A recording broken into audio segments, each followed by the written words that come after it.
Thank you, Paolo. Thank you, Pascal. Let me start by wishing you all a healthy new year and a peaceful one for all of you.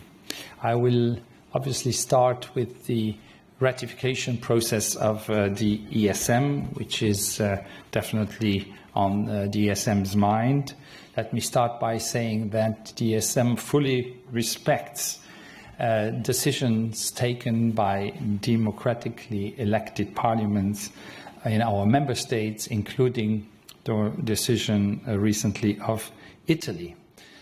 But I have to say that as happy and pleased I was with the decision of the 19 parliaments that up to now had given a green light to it, at the same time I regret the decision of the Italian Parliament not to ratify the amended treaty of the ESM. It is a missed opportunity to make the euro area more resilient, and is also a missed opportunity to strengthen the banking union.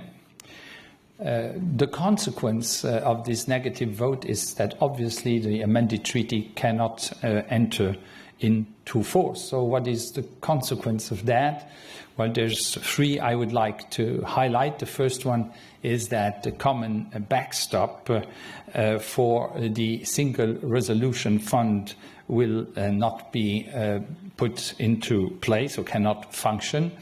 It is important to underline that the backstop is there to shield taxpayers' money from being used for the bailout of banks.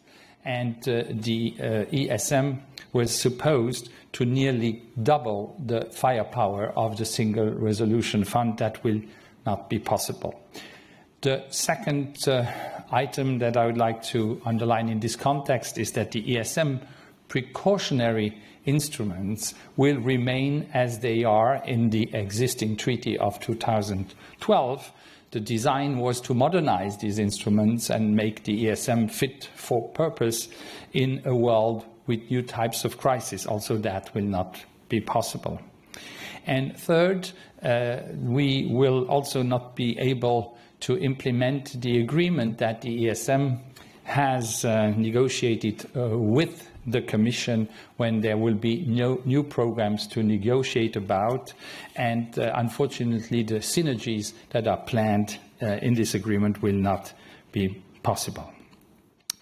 So with this absence of ratification by one country, we have lots of issues that remain pending, and as I have said today in the meeting, obviously we stand ready as ESM together with all member states to see how to address the pending issues. Fortunately, what has happened in the Italian Parliament and the absence of unanimity in ratification happens at a time where we do not have a financial crisis, at a time where banks have higher capitalization, at a time where we have a relative financial stability. Today, as was also said by the President of the Eurogroup and by Commissioner Gentiloni, we had also a very fruitful discussion with the IMF representative, and the IMF also underlined how important it would be to have the backstop in place as it would strengthen the banking union. Let me then say a few words on the exchange of views that we had with the IMF today in the meeting here. We as ESM also nurture the dialogue with the IMF on a regular basis, and we concur with the analysis that was made by the IMF. And obviously, we also concur with all the comments that were made by the Commission and just now by the President of the Eurogroup. The outlook for the European economy is weaker than expected.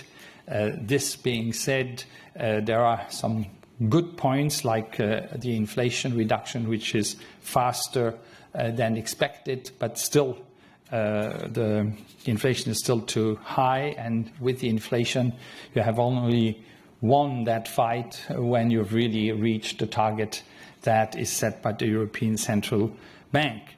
In terms of risks, we as ESM, like others, have underlined the geopolitical and geostrategic risks, and if the existing conflicts would spread even more, obviously that increases uncertainty, could raise prices, raise inflation, for creating bottlenecks in the supply, and for also increasing the price of fossil fuels. The other point I underlined was the realization that the contribution of international trade to world growth is lower than it has been traditionally. This is impacting Europe as a world champion of exports and imports. It is impacting European Union more than other places in the world. Last but not least, I'd like to conclude with a positive note that we have been able in 2023 to agree on a new economic governance in the EU, and as Paolo just told us, the dialogue with the European Parliament is progressing fast, and this is quite important also in the perspective of the sentiment of the markets, which were waiting for that, and it is good that we have been able to agree on these new fiscal rules.